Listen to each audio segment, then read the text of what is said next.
ওই মাদানী জিন্দেগির দুই একটা হাদিস বলেই আমার কথা শেষ করে দেব। আল্লাহ নবী জীবনে যুদ্ধ করেছেন, মার নাম শুনেছেন তো আপনারা, বাপের নাম শুনেছেন, রসুলের কেরামতি শুনেছেন, মুজিজা শুনেছেন, কত কি না তিনি করেছেন। ৪,৫০০ মুজিজা আল্লাহ নবীর আছে, বলুন সুবহানাল্লাহ। তখন সময়কার মক্কার যিনি অধিপতি ছিলেন, প্রেসিডেন্ট ছিলেন, দারুন নদওয়া বৈঠকে যিনি স্পিকার ছিলেন, তার নাম ছিল, কি নাম ছিল? আবু জেহেল। কি নাম ছিল? আবু জাহেল। তাকে আবু জেহেল থেকে সেই আবু জাহেল রসুলকে বারংবার কষ্ট দিয়েছে, বা একের পর এক পরীক্ষা করে করে দেখেছে যে ইনি সত্য নবী কিনা। এজন্য আমি গোড়ার কথা বলছি না, শেষের দিকের কথা বলছি। কথা বুঝতে পারতেছেন? এখন ওনাকে পরীক্ষা করার জন্য বারবার রসুলের কাছে এসেছে, এসে বলছেন, ভাতিজা তুমি যদি বলতে পারো আমার হাতের মধ্যে কি আছে, তাহলে আমি তোমার ইসলাম গ্রহণ করব, কলেমা পড়ে নেব, লা ইলাহা ইল্লাল্লাহু মুহাম্মাদুর রাসূলুল্লাহ। বলেন আমার মধ্যে কি আছে আপনি বলতে পারবেন? নবী বলেন আমি কি করে বলবো, এটা তো আমার কোনো সাধ্য নেই। আল্লাহ যদি আমাকে বলান, তৌফিক দেন, তাহলে আমি বলতে পারি আপনার হাতের মধ্যে কি আছে। বলুন সুবহানাল্লাহ, আর যারা বলেন সুবহানাল্লাহ। শুকরিয়া আদায় করি সে আল্লাহ তাআলা যিনি আজকে নাসিরপুর এই মসজিদে এবং এলাকাবাসী কর্তৃক আয়োজিত, মসজিদ কমিটি কর্তৃক আয়োজিত এই ঈদ মিলাদুন নবী অনুষ্ঠান আমাদেরকে, এবং ইসালে সব মাহফিল, শুধু ঈদ মিলাদুন নবী নয়, ইসালে সব মাহফিল করার জন্য যে আল্লাহ তাআলা আমাদেরকে কবুল করে নিয়েছেন, প্রথমে সেই আল্লাহর দরবারে শুকরিয়া এবং লাখো কোটি সুজুদ আমরা জ্ঞাপন করছি। বলুন আলহামদুলিল্লাহ। প্রিয় ভাইরা আমার, বন্ধুরা আমার, বাবাজিরা আমার, আমি আপনাদের সামনে সেই কথাটা বলছিলাম, রসুলের মুজিজা দুটো একটা কথা বলবো, বেশি কথা না। কি বলবো? মুজিজা যা রসুল দেখিয়ে গিয়েছে। একদিন আবু জেহেল যে বলছেন, ভাতিজা তুমি যদি বলতে পারো আমার হাতে কি আছে, আমি ইসলাম গ্রহণ করব।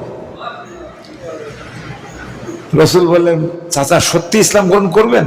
বলে হ্যাঁ আমি ইসলাম গ্রহণ করবো, শুধু আমি না তোমার চাচিমাও করবে। বলেন সুবহানাল্লাহ। সুবহানাল্লাহ বলার মতন হয়নি। এরপরে রসুল বললেন, ঠিক আছে আপনার হাতে কি আছে? আমি তো বলতে পারবো না, যদি আল্লাহ আমাকে তৌফিক দেন তাহলে আমি বলতে পারবো। তবে তখন বলছে যে আমি বলবো না, আপনার হাতে যা আছে ওইটাই বলবে। বলে তুমি একটু অপেক্ষা করো, আরো কিছু লোক ডেকে নিয়ে আসি।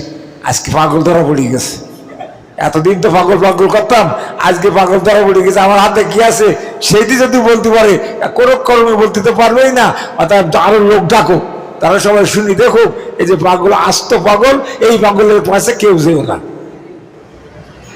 কি নবী কি পাগল ছিলেন? জ্ঞানী ছিলেন? নবী যখন জন্মগ্রহণ করেছিলেন, মা আমেনা বলছেন, আমার নবী যখন ভূমিষ্ঠ হয়ে গেল, আল্লাহ নবীর এই আলোক বিচ্ছুরিটা, আলোক ছটা তার ভিতর থেকে ছড়িয়ে পড়লো পারস্য পর্যন্ত। আমি দেখতে পেলাম আর সারা পারস্য আলোকময় হয়ে গিয়েছে। সুবহানাল্লাহ। বন্ধুরা আমার, ভাইরা আমার, আল্লাহ নবীর মুজিজা একটা দুটো নয়, ৪,৫০০ মুজিজা আল্লাহ নবীর রয়েছে। বলুন সুবহানাল্লাহ। ভাইরা আমার, আমার বাবাজিরা, মহানবী সাল্লাল্লাহু আলাইহি ওয়াসাল্লামের মুজিজার কথা আমি একটা মাত্র বললাম। এবার রসুলের কাছে বলছে যে বলেন আমার হাতে কি আছে? বাবাজি তুমি যদি বলতে পারো আমি ইসলাম গ্রহণ করব। আমি কেন, আমার পরিষদরাও করবে, আমার তোমার চাচিও করবে। বলে তাই চাচা? বলে হ্যাঁ। তাহলে ঠিক আছে, একটু অপেক্ষা করেন, 2 রাকাত নামাজ পড়ি, দেখি আল্লাহর পক্ষ থেকে কি ফয়সালা হয়। উনি বললেন আপনার হাতে যা আছে ওইটি যদি বলে তাহলে কি আপনার বিশ্বাস হবে? হ্যাঁ বিশ্বাস হবে না কেন, এটা আরো বেশি বিশ্বাস হবে। উনি হাতে রেখেছিলেন একটা খেজুর। কি রেখেছিলেন? এবার সবাই লোকজন ডেকে নিয়ে এসে বলছে, দেখো পাগলের কারবার কি, আমার হাতে ছিল খেজুর, উনি হাত খুলি দেখেন হাতে হয়ে গেছে পাথর। বলেন সুবহানাল্লাহ। পাথর কথা বলছে, খেজুর আর নাই, এখন কি হয়ে গেছে?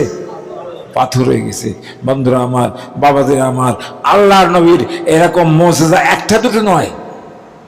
হযরত জাবের রাদিয়াল্লাহু তাআলা আনহু বলছেন যে হুদায়বিয়ার সন্ধির সময় আল্লাহর নবীর সাহাবীরা না খেয়ে না দিয়ে কত কষ্ট করে হুদায়বিয়ার সন্ধি গর্ত খনন করতেছিলেন।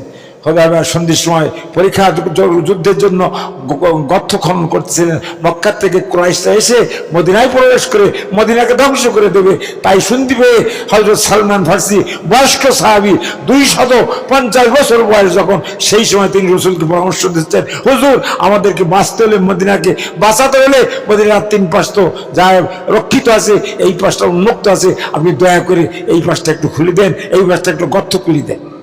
10 হাত চওড়া আর 10 হাত গভীর করে গর্ত বানায় যদি দেওয়া যায়, ওরা এখানে এসে বাধাপ্রাপ্ত হবে, আমাদের মক্কার ভিতরে মদিনার ভিতরে ওরা প্রবেশ করতে সাহস পাবে না। মনে করবে মনে হয় ডিনামাইট ফিট করা আছে, মাইন ফিট করা আছে, বোম ফিট করা আছে, ভয়তে ওরা আর ঢুকবে না। বলেন সুবহানাল্লাহ। পরামর্শ দিলেন কে? হযরত সালমান ফার্সি। ইনি 180 বছর বয়সে আল্লাহ নবীর কাছে হাতে হাত দিয়ে ইসলাম গ্রহণ করেছিলেন। কত বছর বয়স? যে বয়সে মানুষের মাজা পড়ে যায়, কথা বলতে পারে না। আমার জ্ঞান কত বছর বয়স, আমরা এখনই বুড়ো হয়ে গেছি। তাহলে ওনার কি অবস্থা ছিল? ওনার সে জীবনে আমি সেদিকে যাব না। এরপরে হযরত সালমান ফার্সি আল্লাহ নবীকে তিনি পরামর্শ দিলেন, হুজুর একটা পরীক্ষা খনন করতে হবে, 3.5 মাইল লম্বা, 10 হাত চওড়া, 10 হাত গভীর করে পরীক্ষা যদি খনন করা যায়, তাহলে ওরা এসে ওখানে আটকায় যাবে আর আমাদের মদিনার ভিতরে ঢুকতে পারবে না। বলো সুবহানাল্লাহ। বন্ধুরা আমার, ভাইরা আমার, আল্লাহ নবী সেই কাজ করার জন্য সাহাবীদের পরামর্শ নিয়ে সেই কাজ শুরু করেছিলেন। খুব কষ্ট হচ্ছিল, এই এত রোদ, আমাদের এখানে তো 35, 36, 38 ডিগ্রি তাপমাত্রা, ওখানে 40-45 ডিগ্রি তাপমাত্রা, 50 ডিগ্রি তাপমাত্রা হয়। আর সেখানে শুধু বালু আর বালু, শুধু গরম, নিচের থেকেও গরম, উপর থেকেও গরম, পানির কোনো ব্যবস্থা নেই। আপনারা রাস্তায় যাবেন, একটু প্রতাপকারী যাবেন, দেখবেন রাস্তায় কয়টা টিউবওয়েল, রাস্তার কোনো গুণও শেষ করা যাবে না। যাবেন কাশিমনগরে, টিউবওয়েল আর পানি, সব জায়গায় পানি আর পানি, কিন্তু ওই দেশে কোথাও কোনো পানিও পাওয়া যায় না। সেই জামানা বড় কঠিন জামানা ছিল। ভাইরা আমার, বন্ধুরা আমার, আপনাদের কষ্ট হচ্ছে আমি বুঝতেছি, তারপরে এই কথাটা বলে আমি চলে যাচ্ছি আমার শেষের দিকে।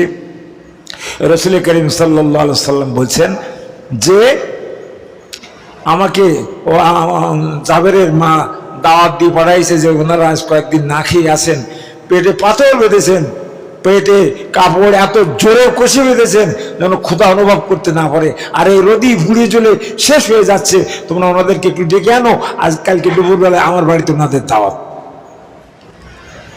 ওই তাঁবুর ভিতরে মাত্র 4-5 জন লোক ছিল।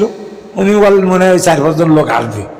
রসুলকে দাওয়াত দিয়েছেন, রসুল বলেন ঠিক আছে, তোমার মাকে যেই বলো, আমার তো লোকজন সবার তো একজন 4-5 জন আমরা যেতে পারি না, আমার যে 3,500 সাহাবী পরীক্ষা খনন কাজে আছে, তারা তো সবাই আজকে কষ্টকর ভিতরে রয়েছে, উপোস করে আছে, আমি সকলকে নিয়ে তোমার দরবারে আসবো। বলেন সুবহানাল্লাহ। নিয়ে আসলেন। এখন জাবের বাড়ি যে মাকে বলছে, মা কি করবা? ছোট্ট একটা দুম্বা, 4-5 কেজি 7.5 কেজি গোস্ত হবে, নিয়ে কি 3,500 লোকের কি করে খাওয়ানো যায়? অসম্ভব। কিন্তু আল্লাহ নবীর হাতের বরকত, আল্লাহ নবীর লালার বরকত, আল্লাহ নবী যা করেছেন সব বরকত হয়েছে। বলুন সুবহানাল্লাহ। বললেন তোমার মাকে রান্না করে রাখতে বলো, আমি আমার লোক নিয়ে সব কালকে সময় মতো হাজির হয়ে যাব। রসুল যে ওনারা বললেন যে ডেকে রাখা ছিল, উনি মুখের থেকে একটু লালা নিয়ে ওর ভিতরে লাগিয়ে দিয়ে সব সাহাবীদের বলে তোমরা যার মতো সেই আশ্রুতা সহকারে পেট ভর্তি করে আজকে রুটি আর গোশত খাও, আল্লাহর রহমতে কমবে না। দেখা গেল খাওয়ার পরেও যা ছিল তাই রয়ে গেল। বলেন সুবহানাল্লাহ। কার মুজিজা? আল্লাহ নবীর মুজিজা। আল্লাহ নবীর সাথে একজন লোক, রসুল যখন হিজরত করতে গিয়েছিলেন, মক্কার মানুষের রসুলকে খুব যত্ন করত, তাই না? খুব যত্ন করেছিল, তাই মেরে ধরে মক্কা থেকে তাড়াই দিয়েছিল যত্নের ঠেলায়। বুঝতে পেরেছেন? আহা, আল্লাহ নবী মারার জন্য দারুণতর বৈঠক হয়েছিল। সেই বৈঠকে সিদ্ধান্ত হয়েছিল যে কালকে এই রসুলের ঘর ঘেরাও করে ফেলো, আর কালকে ভোরের সাথে সাথে ঘর থেকে বের করে কেটে কেটে টুকরো টুকরো করে ফেলো। মোহাম্মদকে জীবনের মতো শেষ করে দাও, যেন ইসলামের কথা আর বলতে না পারে, ইসলাম দুনিয়া থেকে শেষ হয়ে যায়। ইউরিদুনা লিইউতফিউ নূরাল্লাহি বিআফওয়াহিহিম ওয়াল্লাহু মুতিম্মু নূরিহি ওয়ালাউ কারিহাল কাফিরুন। বলুন আল্লাহু আকবার। তোমরা যতই চেষ্টা করো না কেন, আল্লাহ বলছেন ইউরিদুনা লিইউতফিউ নূরাল্লাহ, আল্লাহর এই ইসলামকে, এই নূরকে নিভিয়ে দেওয়ার জন্য তোমরা মুখের ফু দিয়ে যত চেষ্টা করো না কেন, কখনো ফু দিয়ে এই লাইটটাও নিভানো যাবে না। যাবে? একটা লাইট আমরা মসজিদের সব লোক ফু দিয়ে নিভাতে, অথচ ছোট্ট একটা বাচ্চাদের দিকে টিপ দেয়, লাইট নিভে যাবে। তো আল্লাহ তাআলা বলছেন ইউরিদুনা লিইউতফিউ নূরাল্লাহি বিআফওয়াহিহিম, তোমাদের তাদের মুখ দিয়ে, তোমাদের মুখ দিয়ে তোমরা আমার দিনকে নিভাই দেওয়ার জন্য, মিটিয়ে দেওয়ার জন্য, দুনিয়া থেকে বিদায় করে দেওয়ার জন্য নবীকে মারার পরিকল্পনা করেছো। কি করে মারো আমি একটু দেখতে চাই। রাসূলকে জিবরাইল এসে কানে কানে বলছে হুজুর আপনি ওঠেন, আর সে ঘুমানো যাবে না। কেন? চতুর্পাশে সব শত্রু আপনাকে ঘেরাও করে ফেলেছে, তলোয়ার নিয়ে দাঁড়িয়ে আছে, এক্ষুনি আপনাকে দ্বিখণ্ডিত করে ফেলবে সকাল হওয়ার সাথে সাথে। আপনি উঠে পড়ুন। রাসূল উঠলেন, ওঠার পরে বলছে তা কি করে যাবো, চতুর্পাশে তো সব ওরা শত্রু দ্বারা বেষ্টিত, যাবার তো কোনো উপায় নেই, গেলেই তোরা ধরে ফেলবে, যাওয়া যাবে? এটা হলো রাসূলের মুজিজা। দেখেন আল্লাহ বললেন একটা দোয়া পড়েন, কি রমাইতা ওমা রমাইতা ওয়ালাকিন্নাল্লাহ রমা। এই দোয়া পড়ে একটু ধুলোর মাটি নিয়ে একটু ছেড়ে দেন, দেখবেন কাঁদনি গাছ নিক্ষেপ করলে পুলিশরা যখন দেয় তখন সব লোক ভাগায় চলে যায়, কেউ চোখে দেখতে পায় না। ঠিক আল্লাহ নবী ওইটা যখন পুড়ি মারি দিলেন, সব কাফেরের চোখে যে লেগে গেল, সব অন্ধকার হয়ে গেল, কেউ কিছু দেখতে পেল না। আল্লাহ নবী গাট গাট করে ওনাদের সামনে দিয়ে হেঁটে হযরত আবু বকরের বাড়ি চলে গেলেন। বলে সুবহানাল্লাহ। তাহলে মক্কার মানুষ ওনার সঙ্গে ভালো ব্যবহার করেছিল। যাওয়ার সময় তিনি বারবার খাবার দিকে তাকাচ্ছিলেন আর কাঁদতেছিলেন, হায় কাবা, তোমাকে রেখে আমাকে আজকে মদিনায় যেতে হচ্ছে, আমার অন্তরটা কাঁদে, আমি তোমার জন্য বড় মহব্বত করি কাবা, আমি তোমাকে ফেলে রেখে চলে যাচ্ছি। মক্কার মানুষেরা অত্যন্ত নিষ্ঠুর, তারা আমাকে এখানে থাকতে দিল না। বন্ধুরা আমার, ভাইরা আমার, এবার রাসূলের সাথে করে নিয়ে আবু বকরকে নিয়ে চলে গেলেন সেখানে। মুজিজা দেখেন কাকে বলে। রাত শেষ হয়ে যাচ্ছে, আবু বকর বললেন হুজুর আর তো দেরি করা যায় না, এখন তোরা আমাদের পিছনে ঘরের থেকে যখন দেখবে আমরা ঘরে নেই, হযরত আলীকে শোয়াই রেখে আমরা আসছি, রাসূল তো চলে গেছেন, এখন আমাদের তো মেরে কেটে টুকরো টুকরো করবে রাস্তায় পেয়ে, আপনি তাড়াতাড়ি একটা গর্ত খুঁজে চলেন আমরা গর্তের ভিতরে আশ্রয় গ্রহণ করি। বলেন তো সেই গর্তটার নাম কি? গারে সওর। গর্তটার নাম গারে সওর। সেই গারে সওরের ভিতরে আল্লাহ নবী 3 দিন ছিলেন সেখানে, আর সাথে ছিলেন একজন, তার নাম কি? তার নামটা আল্লাহ তাআলা কোরআনে ইঙ্গিতই বলে দিয়েছেন। একজন সাহাবীর নাম ইঙ্গিত করে আল্লাহ তাআলা কোরআনে বলছেন, ইয ইয়াকুলু লিসাহিবিহি লা তাহজান ইন্নাল্লাহা মা'না। কি বললেন? ইয ইয়াকুলু লিসাহিবি, তিনি তার সাথীকে বললেন যে তোমরা কি করো, যে সাথীকে বললেন যে এ আমার সাথী, তুমি এত চিন্তিত হচ্ছ কেন? চিন্তার কোনো কারণ নেই। হে আমার সাথী, হে আমার সাহাবী, তোমার ভয়ের কোনো কারণ নেই, চিন্তার কোনো কারণ নেই। ওরা তো গুহার মুখে এসে গেছে। বলছে আবু বকর বলছে হুজুর ওরা তো গুহার মুখে এসে গেছে, এখন গুহার ভিতর নেমে আমাদেরকে বধ করে ফেলবে, হত্যা করে ফেলবে, হুজুর আমাদের বাঁচার উপায় কি? আল্লাহর তরফ থেকে রাসূলকে সান্ত্বনা দেওয়ার জন্য আয়াত নাজিল হলো, ইয়াকুলু লিসাহিবিহি লা তাহজান ইন্নাল্লাহা মা'না। বলুন আল্লাহু আকবার। তারা তখন বললো ইয়াকুলু লিসাহিবি, রাসূলকে, রাসূল তখন আবু বকরকে বললেন আবু বকর তোমার কোনো ভয়ের কারণ নেই। সাথী, সাহেব মানে সাথী, সাহেব মানে কি? সাথী। সাহাবী, সাহাবী জানেন তো? সাহাবী, সাহেব মানে সাহাবী। সাহাবী কারা? যারা রাসূলকে ঈমানের সাথে এক নজর দেখেছেন এবং ঈমান নিয়ে মৃত্যুবরণ করেছেন, এরা হলো সাহাবী। আরবি সংজ্ঞা হলো মান লাকিয়ান নাবিয়্যা সাল্লাল্লাহু আলাইহি ওয়াসাল্লাম বিমুমিনান বিহা ওয়া মাতা আলাল ইসলাম ও সাহাবী। সকলেই বলেন সুবহানাল্লাহ। এবার সাহাবী কি বললেন, চিন্তার তোমার কোনো কারণ নাই, আল্লাহ তাবারক ওয়া তাআলা তোমাকে হেফাজত করবেন, তোমার কোন চিন্তার কারণ নেই। অবশ্যই আমরা দুজন নই, আল্লাহ আমাদের সাথে আছেন, বলুন সুবহানাল্লাহ। বন্ধুরা আমার, রাসূলের মুজিজার কথা বলে শেষ করা যাবে না। হুদায়বিয়ার সন্ধির সময় সকলের কাছে পানি শেষ, এখন আর কোনো পানি নেই, মানুষ কি খাবে? পানির কোনো ব্যবস্থা নেই। আল্লাহ নবীর কাছে সবাই এসে নালিশ জানান, হুজুর আমাদের ব্যবস্থা করেন, উজু করবো কি দিয়ে, টয়লেটে যাবো কি করে, আর খাবো বা কি, আমরা তো সব মারা যাবো, পানির অভাব হবে। আল্লাহ রসুল বললেন, আমার কাছে একটা মশক আছে, ওতে সামান্য পানি আছে। আর রসুল আঙ্গুল হাত ওর ভিতরে ঢুকাই দিলেন আর বললেন, ওই বদনার নল দিয়ে দিয়ে পানি বের হবে, তোমরা ওখান থেকে পানি ভরে ভরে নিয়ে যাবা, আর উজু করবা, আর খাবা, আর গোছায় রাখবা, ইনশাল্লাহ পানির কম হবে না। বলো সুবহানাল্লাহ। জিজ্ঞাসা করা হলো, সেদিন তোমরা কতজন ওই পানি নিছিলে? রসুল তখন বললো, একজন সাহাবী বললো, আমরা যদি 1 লাখ লোক সেই দিন ওখান থেকে পানি নিতাম, রসুলের হাতের থেকে পানি বের হচ্ছিল আঙ্গুল দিয়ে দিয়ে, ওই পানি আমরা নিয়েছিলাম। ওই পানি যদি আমরা 1 লাখ লোক থাকতাম, আমাদের পানির কোনো অভাব হতো না। এটাই ছিল রসুলের মুজিজা। বলুন সুবহানাল্লাহ। কিন্তু ঘটনাক্রমে সেদিন লোক ছিল 1500। কতজন? 1500 লোকে পানি খেয়ে নিয়েছিলেন। রসুলের আঙ্গুল থেকে যে পানি বেরোচ্ছিল ওই পানিটা। বলুন সুবহানাল্লাহ। এমনিভাবে রসুলের মুজিজার কথা বলতে গেলে বহুত বলা যাবে। আমি আর বেশি সময় বাড়াবো না, আমি আমার কথা শেষের দিকে নিয়ে যাচ্ছি। আমি রসুল খোদা সাল্লাল্লাহু আলাইহি সাল্লাম এরকমভাবে তার উদারতা, তার মুজিজা, এগুলো শুনলে আমরা অবাক হয়ে যাব যে রসুল কি উদারতা দেখাইছেন, কি ভালোবাসা রসুল দেখাইছেন মানুষের প্রতি, তার কি দরদ ছিল। কোনো মানুষের কি তিনি কখনো গালিগালাজ করেন নাই, হত্যা করেন নাই, চড়ও মারেন নাই। রসুলের স্ত্রী ছিল কজন? 11 জন, পরে আর 2 জন দাসী ছিল, তাদেরকেও বিবাহ করে কজন ছিল? 13 জন। আল্লাহ রসুল এত স্ত্রী থাকা সত্ত্বেও কত গন্ডগোল ফাসাদ হয়েছে, কিন্তু আল্লাহ নবী কোনোদিন তার স্ত্রীকে একটা চড়ও মারেন নাই।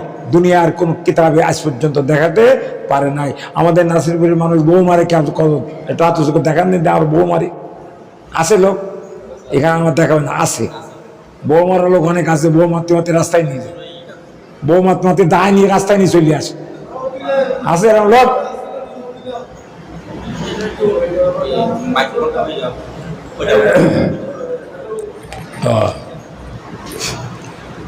এজন্য স্ত্রীর গায়ে প্রহার করা যাবে না। আল্লাহ নবী একদিন মাত্র তার স্ত্রীকে মেরেছিলেন। কদিন? একদিন মাত্র তার স্ত্রীকে মেরেছিলেন। কিরকম মায়ের একটু শোনেন, বলে আমি কথা শেষ করে দিচ্ছি, দোয়া করে দাও। আল্লাহ রসুল একদিন মাত্র তার একজন সব থেকে কম বয়সী কুমারী স্ত্রী, সুন্দর স্ত্রী, বড় মুহাদ্দিস হযরত আয়েশা রাদিয়াল্লাহু তাআলা আনহার মুখটা চেপে ধরেছিলেন। মারা মানে মুখটা একটু চেপে ধরেছিলেন। কি কারণে? হযরত আয়েশা বলেছিলেন যে হুজুর, আমরা এত সুন্দরী সুন্দরী নারী থাকতে আপনি ওই সে খাদিজা বুড়ির কথা এখনো বলেন, আর রাত্রি তাহাজ্জুদের নামাজ পড়ে পড়ে খাদিজার জন্য কাঁদেন। হুজুর, খাদিজার কাছে কি এত ছিল? আল্লাহ নবী চোখ দিয়ে পানি থরথর করে বের হয়ে গেল। বললে, তোমরা তো আমার সুসময়ের স্ত্রী, আর খাদিজা ছিল আমার দুঃসময়ের স্ত্রী। যে সময় আমার কেউ ছিল না, সে সময় খাদিজা আমার সঙ্গে সৌভাগ্য দিয়েছে। খাদিজার যাবতীয় অর্থ সবকিছু আমাকে দান করে দিয়েছিল। আমি ইসলামের জন্য অকাতরে বিলি করে দিয়েছিলাম। আমি সেই খাদিজার কথা কখনো বলতে, আর কখনো যেন খাদিজার কথা আমার সামনে বলবে না। তাই উনি মুখটা একটু চাপিয়ে ধরেছে। আর আমরা বউ পিটাই, তাও দায়নি, পিটাতে পিটাতে একেবারে বিলির মধ্যে নিয়ে ফেলি। এরকম লোক আমাদের মধ্যে আসে না? নেই? সাবধান, শুধু ওয়াজ করলে হবে না, একটু আমল করতে হবে। হবে? আমাদের বউ মারলে হবে? শুধু হবে না, আমার আমলও করতে। আমি নিজেই যদি বউ মারি আর আপনাদের যদি বলি আপনারা বউ মারবেন না, তাহলে কিন্তু সে কথা আপনারা আমল করবেন না। একজন বাচ্চা এসে, মা এসে রসুলের কাছে বললেন, হুজুর আমার বাচ্চা খুব মিষ্টি খায়, আপনি একটু বলে দেন আর জন্য মিষ্টি না খায়, আমি কোথা থেকে জোগাড় করব? রসুল বললেন, যাও আগামী শুক্রবারে এসো, আর 1 সপ্তাহ পরে এসো। 1 সপ্তাহ পরে আসার পরে রসুল বললেন, আজকে তোমাকে মিষ্টি খাওয়ার কথা আমি নিষেধ দিলাম, খোকা তুমি আর মিষ্টি খেও না। তোমার মা কোথা থেকে মিষ্টি জোগাড় করবে? তুমি দয়া করে মিষ্টি খাওয়া বন্ধ করে দাও। সাহাবীরা বলে, হুজুর এইটুকানি কথা গত সপ্তাহে বললে মেয়েটা তো আর আসতে হতো না। বলে, ওই সময় তো আমি মিষ্টি খুব বেশি খেতাম, আমারও খুব মিষ্টির পরে ঝোঁক ছিল, তাই আমি যদি বলি তুমি মিষ্টি খেয়ে না, তাহলে আমার কথার আসর হবে না, এজন্য আমি ওই কথাটা সেই দিন বলি নাই। বলেন সুবহানাল্লাহ। তাহলে আমাদের আমল করতে হবে, শুধু শুনলে হবে না। সর্বশেষ হাদিসটা বলে শেষ করে দেই। আন আবি হুরায়রা রাদিয়াল্লাহু তাআলা আনহু قال رسول الله صلى الله عليه وسلم تركت فيكم امرين لن تضلوا ما تمسكتم بهما كتاب الله وسنة رسوله رواه موطأ। মুয়াত্তা নামক কিতাব থেকে হাদিসটি বললাম। হযরতে আবু হুরায়রা রাদিয়াল্লাহু তাআলা আনহু এই হাদিসটি বর্ণনা করেছেন। কে বর্ণনা করেছেন? আবু হুরায়রা, যিনি সবথেকে বড় মুহাদ্দিস। তিনি বলছেন, তারাক্তু ফিকুম আমরাইনে, আমি তোমাদের মাঝে দুটো জিনিস রেখে যাচ্ছি। কয়টা জিনিস?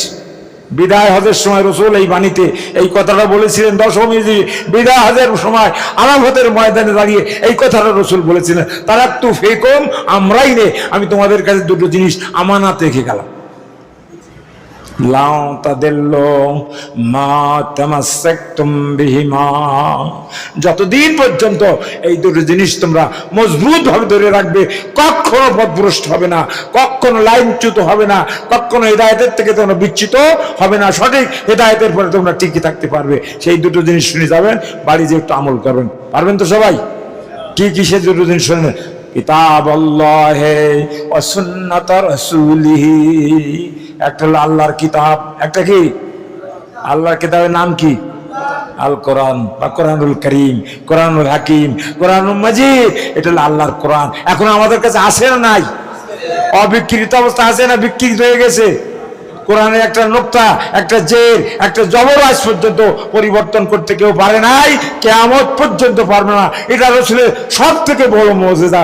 জোরে সরে বলুন সুবহানাল্লাহ। 2 নম্বর সুন্নাত পালন করতে হয়। অসুন্নাত রাসূলি, রাসূলের সুন্নাতকে আমল করতে হবে। রাসূলের সুন্নাতের উপর আমাদেরকে চলতে হবে। হাদিসের কথা বলেনি, তোমরা আলে হাদিস হও, তা রাসূল বলেন। তোমরা আলে সুন্নাহ হও। কি বলেছেন? আলে সুন্নাল জামাত তোমরা হয়ে যাও। সব হাদিস আমল করা যাবে না, কোন কোনগুলো আমল করতে হবে আমাদের ইমামরা সেগুলো আমাদেরকে বলে দিয়ে গিয়েছে।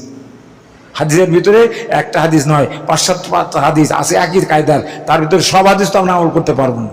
তাহলে হাদিস আমল করা যাবে না, করতে হবে কি? অসুন্নাতা রাসূলিহি, রাসূলের সুন্নাতকে তোমরা আমল করো। আল্লাহ তাআলা আমাদেরকে কবুল করুক। এই পবিত্র অনুষ্ঠান এত কষ্ট করে আপনারা অনুষ্ঠান আয়োজন করেছেন, সুন্দর আয়োজন হয়েছে, এত রাত পর্যন্ত ধৈর্যের সাথে বসে আছেন, আপনাদেরকে আমি ধন্যবাদ জানাই। আর যাদের জন্য আজকের আয়োজন হয়েছে মৃত ব্যক্তিদের রুহের মাগফিরাতের জন্য, আমরা তাদের জন্য সকালবেলায় ফজরের